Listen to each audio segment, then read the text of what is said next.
جو سال 2019 میں پھیلائی جائے گی وہ کس انداز میں پھیلائی جائے گی، کیا اس میں ہم عام شہریوں کا کیا کوئی کردار ہوگا، اس لیے کہ 2019 کے آتے ہی اب پارلیمانی انتخابات کا بگل بھی بج چکا ہوگا۔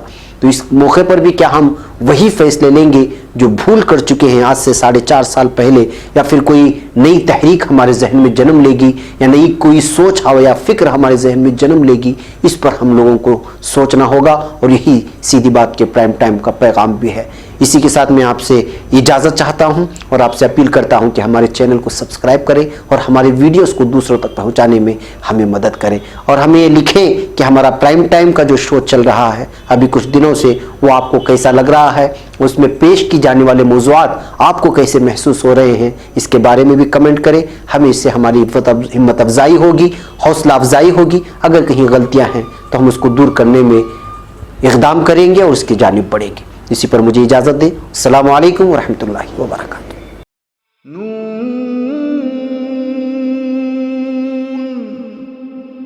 والقلم وما يسطرون